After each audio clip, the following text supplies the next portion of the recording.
and socially also he is very much connected in Ghaziabad area and Kanpur area. Basically he is from Kanpur.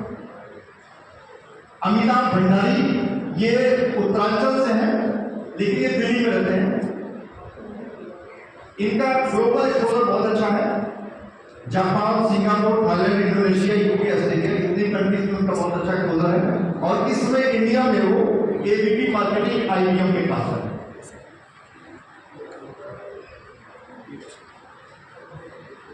अब इसी क्रम में उमेश पाठक हैं जो UPSC करते हैं, इनको हम डिस्ट्रिक्ट लेवल पे असाइन करेंगे। कैलाश चंद्र जोशी हैं जो यूपी से हैं, इनको हम नोएडा एरिया, ये भी बिजनेसमैन है, रेफिनेशन का काफी चार्ज, इनका पीआर बहुत अच्छे हैं, कनेक्ट अच्छे हैं, गवर्नमेंट लाइसेंस बहुत सारी चीजें, तो इनको हम नोएडा टीम में नोएडा में जो है एडमिट कर रहे हैं। तो कि कोई भी कार्यक्रम होता है दिल्ली में तो नोएडा, गाजियाबाद और दिल्ली एनसीआर को हमें स्ट्रेंथनिंग करनी है, जिसकी जो चमक है आपको यूपी में भी दिखाई पड़ेगी और दिल्ली में भी दिखाई पड़ेगी। दिल्ली की आवाज दूर तक जाती है, इसलिए हमें दिल्ली एनसीआर को स्ट्रेंथनिंग करनी है। कमल वत्स है, ये एजुकेशन इंस्टीट्यूट चलाते हैं, ये भी गाजियाबाद से है, इनको भी हम डिस्ट्रिक्ट लेवल पे गाजियाबाद एरिया में ही करेंगे।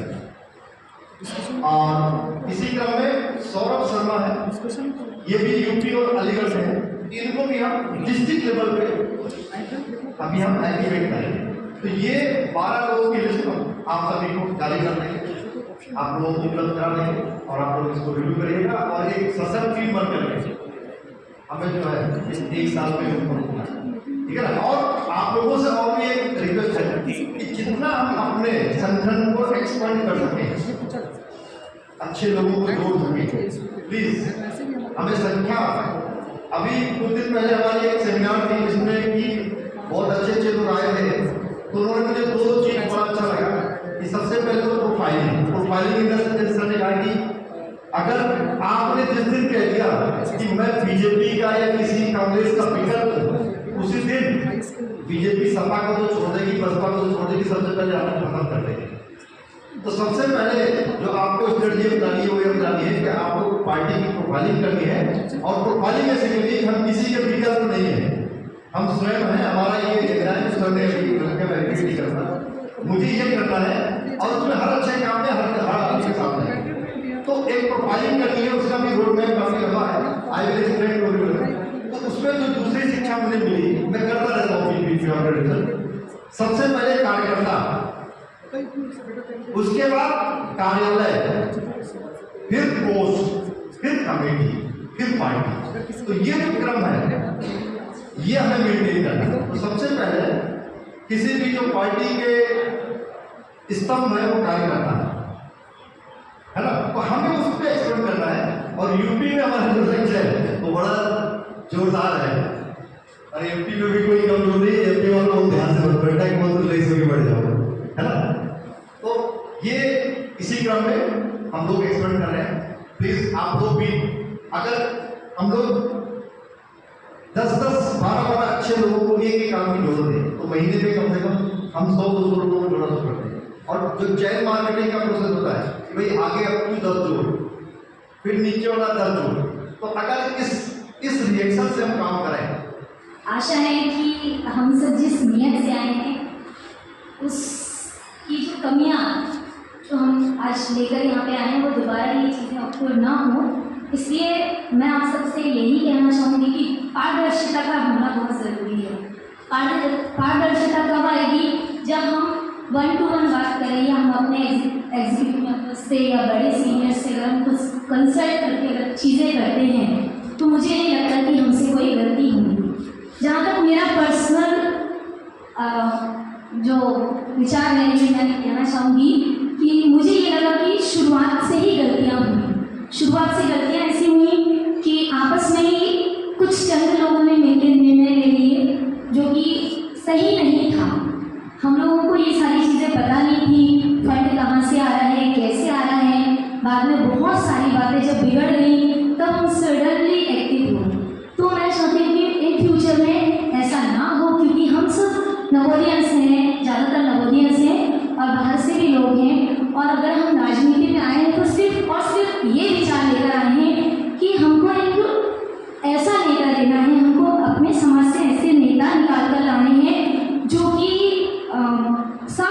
छवि के हों, उनकी पारदर्शिता हो, उनका समाज में अपना अहम रोल हो, उनको लोग इज्जत देते हों, उनको लोग मान सम्मान देते हों। अगर हमारे अंदर पारदर्शिता नहीं रहेगी तो लोग हमारा मान सम्मान नहीं करेंगे। तो इन चीज़ों का हमें भविष्य में भी ध्यान रखना है। और अविनाश जी ने जो कदम लिया उसके लिए मैं बहुत उनकी शुक्रगुजार हूँ कि being a women I also feel insulted कि किसी भी लेडी को अगर इस तरह से बोला जाता है, चाहे वजह जो भी रही हो, जितना भी गुस्सा हो, but we should keep control on our words, है ना। और भैया ने माफ़ी मांगी, उसके लिए मैं सच में दिल से बहुत खुश हूँ। अगर आप लोगों के दिल में भी अगर कुछ ऐसा है तो मैं चाहूँगी कि आप भैया को माफ़ करके और टीम को हम सब मिलकर आगे बढ़ाएं और आने वाली जो भी निर्णय हो उन सबको सबके बीच में रखा जाए, चाहे फंड हो, चाहे कोई भी चीज़ होती है, हर चीज़ में हम पारदर्शिता रखें। और ये इस बात का ध्यान रखें कि हमको हर मेंबर को रिस्पेक्ट देना है, चाहे वो छोटा हो, चाहे बड़ा हो, चाहे वो कुछ दिन के लिए आया हो, कुछ समय के से ही आया हो, लेकिन वो पार्टी का मेंबर है तो हम सबको उसको रिस्पेक्ट देनी है। क्योंकि कई बार मीटिंग में मैंने ऐसा महसूस किया है कि कुछ बड़े लोग अपने वाणी पे संयम नहीं रखते हैं और कुछ ऐसे शब्द बोल देते हैं कि जिससे कि हमें हर्ट होता है। तो मैं सबसे चाहूँगी कि हम सब अपनी वाणी पर भी संयम रखें ताकि किसी को हर्ट ना हो। नवोदय के जो भी छात्र छात्राएं थी, पुराने पास आउट लोग थे, उन्होंने मिलकर के इसके लीग की स्थापना करी, जो कि सारी जनता के लिए ओपन है। ये सिर्फ नवोदय की पार्टी नहीं है, पूरे राष्ट्र की पार्टी है। बट मूल सिद्धांत जो लिए गए थे वो विचारधारा नवोदय की थी। नव उदय, नया उदय हो, एक ऐसी पार्टी का निर्माण किया गया था। उसके आगे जनतांत्रिक लगाया गया। जनतांत्रिक का अर्थ यही होता है जहां पर जनता साथ में मिल करके निर्णय देती है, विचार रखती है और उसके हिसाब से डिसीजन मेकिंग की जाती है। उन्हीं विचारों के साथ में इस पार्टी की नींव रखी गई। बट समय के साथ साथ कुछ इस तरह के परिस्थितियां उत्पन्न हुई जिसमें यह देखा गया कि कुछ व्यक्ति विशेष लोगों के द्वारा एक तरफा अपने विचारों को पार्टी के ऊपर थोपा जाने लगा, जो सबसे ज्यादा कहा जाए कि इस पार्टी की स्थापना के विरुद्ध था। तो मेरा विचार यही है कि जो भी गलतियां हुई हैं, जो भी प्रॉब्लम्स आई हैं, जो भी चीजें फेस हो रही हैं, उनका मूल रीजन यही रहा है कि कुछ डिसीजंस कुछ व्यक्ति विशेष लोगों के द्वारा किए गए जो संविधान के अनुसार जनमत द्वारा होने चाहिए थे, वो नहीं हुए। उनको दर्शाया गया कि जनमत द्वारा हुए हैं, बट एक्चुअलिटी में जनमत द्वारा हुए नहीं है। और उस चीज को हटाने के लिए इस पार्टी की गठन हुई और हम लोगों ने उसमें साथ देने की कोशिश की। अगर ये राजनीतिक पार्टी सेम उसी ढर्रे पर चलने जा रही है जो कि अगर राजनीतिक पार्टी कर रहे हैं, तो हमको ऐसी पार्टी की जरूरत नहीं है। हजारों पार्टी यहाँ पर बैठी हुई है जो कि अपना स्वार्थ और अपनी इच्छा को पूर्ति करनी चाहती है। अगर वैसे मंशा से हम लोग हैं तो हम लोग अपने प्रोफेशन में खुश है, इसको नहीं चाहिए। सबसे दूसरी बात क्या है कि यहाँ पर जितने लोग जुड़े हुए हैं वो हाईली एजुकेटेड है और समाज से भी है या किसी न किसी अच्छी चीज से जुड़े हुए हैं। वो जुड़ाव हमारी राजनीतिक पार्टी में आनी चाहिए। ओके, मैं Ravi Bhushan Kumar, national executive member, join किया इस पार्टी को इसी उद्देश्य को लेकर कि जो थिंकिंग पार्टी सोच रही है वो एक अलग है, जो कि इस देश को नई दिशा दे सकती है, नया राष्ट्र क्रिएट कर सकती है और हम लोग भी विकसित हो सकते हैं शॉर्ट टाइम में। Because we are making the national other MNCs very good company. Why we cannot make our India as a very good India? Our India is a very good country. We can make it. We have all type of the ability, capability, but we are utilizing in a profession, in not utilizing in the formation of the nation. We should go ahead with that. दूसरी बात हुई कि जहां भी अगर निजीगत क्या बोलते हैं कि लाभ लोग लेने लगे तो वहां से करप्शन, वहां से मतभेद और वहां से सभी गंदगियां शुरू होती है। अगर हम स्वच्छ नहीं है तो हम कुछ नहीं कर सकते हैं। फिर वही होगा जो दूसरे राजनीतिक पार्टी करती है। अरे फंड नहीं है, फंड हम जुटाएंगे, जहां जरूरत पड़ेगी जुटाएंगे, लेकिन गलत तरीके से नहीं जुटाएंगे। हम सीट जीते नहीं जीते उससे हमको कोई मतलब नहीं है। जीतेंगे, एक भी सीट जीतेंगे, ईमानदारी से जीतेंगे, जहां जाएंगे ईमानदारी से जाएंगे। और सबसे बड़ी बात क्या हुई, सबसे कमी कहां मुझे दिखाई दी है नेशनल एग्जीक्यूटिव, कॉन्स्टिट्यूशन को तो हम लोगों ने बना लिया, लेकिन सभी लोग ने उसको अपने तरीके से इंटरप्रेट किया। किसी ने अच्छी तरीके से पढ़ने की कोशिश नहीं की और अपने तरीके से उसको डिरेवेटिव निकालकर उसका इंप्लीकेशन करने लगे, और उसका खामियाजा ये हुआ कि बहुत सारी डिफरेंसेस क्रिएट हो गए और यहां तक पहुंच गए कि अभी पार्टी दो खेमों में खड़ी हुई है, जो कि हम कभी नहीं चाहते थे। एज नेशनल एग्जीक्यूटिव मैंने बहुत ट्राई किया कि पार्टी दो खेमों में खड़ा नहीं हो, और आज भी मैं ट्राई कर रहा हूं कि पार्टी दो खेमों में खड़ा नहीं हो। जिस उद्देश्य को लेकर हम लोगों ने शुरू किया था वहीं से फिर स्टार्ट किया जाए और सब कुछ किया जाए।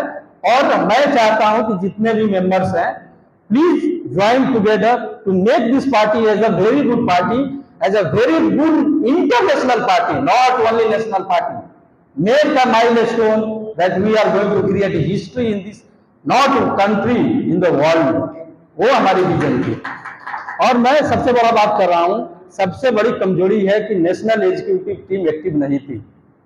जो लोगों ने यहाँ डिसीजन लिया है वो पार्शियल नेशनल एग्जीक्यूटिव थे। 4 लोगों ने कोई डिसाइड किया, सब कुछ डिसाइड कर लिया, जहां नेशनल हमारी गलती है, हम लोग एक्टिव नहीं थे, इसलिए सारे कुछ हुए।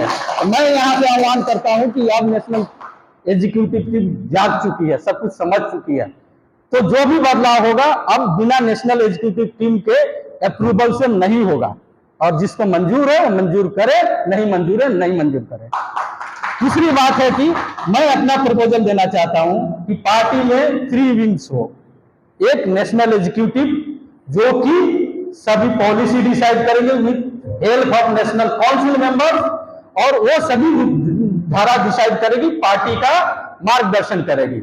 दूसरी टीम हो वो think bank of the party हो, जो एक्सपर्ट्स हो, जो फाइनेंशियल एक्सपर्ट हो, जो लीगल एक्सपर्ट हो, जो क्या कहते हैं कि कोई इन्फ्लुएंशियल एक्सपर्ट हो, जिनकी इन्फ्लुएंस बहुत ज्यादा हो।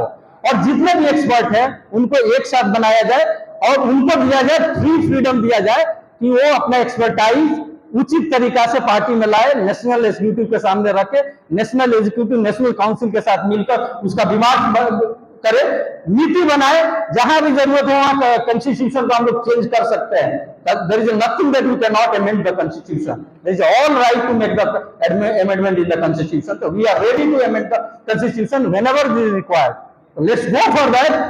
और दूसरी बात है कि हम कितना भी रणनीति बना लें, कितना भी एक्सपर्टाइज कर लें, जब तक हमारे पास चेहरे नहीं है जो कि फील्ड में जाकर काम करे, अगर एक्टर ही अच्छा नहीं होगा तो आप डायरेक्टर बन के क्या कीजिएगा, आप फाइनल जुटा के क्या कीजिएगा। तो सबसे बड़ी बात है कि तीसरा विंग हो जो फेस ऑफ द पार्टी हो और वो फील्ड में केवल काम करे, उनको टेंशन नहीं कि फंड कहां से आएगा, लीगली क्या करना है, हमको कौन एक्सपर्टाइज चाहिए, वो उनका यही है कि ईमानदारी से हम फील्ड में जाए, वहां काम करे, अपना चेहरा बनाए, पार्टी के बात को रखे, जहां उनको गड़बड़ी लग रही है एक्सपर्ट को लेकर जाए, उनके द्वारा फिर लिखित तरीके से सब कुछ करे, और पार्टी के फेस को वो लोग क्या करे, डिनोट करे, पार्टी के फेस को वो लोग दर्शाए वहां पे, और वो लोग इलेक्शन लड़े। रही बात की 3 विंग्स बन गई है, उस 3 विंग्स में क्या होनी चाहिए, कभी भी हम इंटरचेंज कर सकते हैं। हम देखते हैं कि ये वहां जा सकते हैं, वो वहां जा सकते हैं, मीटिंग बुलाइए, नेशनल एग्जीक्यूटिव की काउंसिल की मीटिंग बुलाइए, और क्या कोई भी हाई कमांड होगा, पार्टी डिसाइड करता है कि हमको इस विंग से उस विंग में भेजा जा सकता है, that is always possible. Nothing कि एक विंग में चलेगा तो आप कभी बाहर नहीं आइएगा, तो कोई कहीं नहीं जाना चाहेगा। तो जिसकी जितनी कैपेबिलिटी है, जो कंट्रीब्यूट कर सकता है, ईमानदारी तरीका से कंट्रीब्यूट कर सकता है, तो पार्टी में आए, कंधे से कंधे मिलाकर चले, नहीं कर सकता है तो इनडायरेक्टली सपोर्ट करे, राम राम करे, चले। बट कोई भी करप्शन, कोई भी गलतियां मंजूर नहीं है।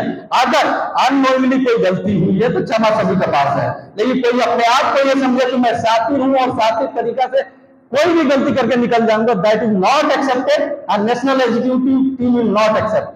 मैं एक भी बात करना चाहता हूं, जब तक ये अनियमितता चल रही है, पार्टी जब तक एकत्रित नहीं होती है, तब तक सभी ऑफिस बीरर की पदवी तो रहे, लेकिन पोस्ट का इस्तेमाल वो नहीं कर सके।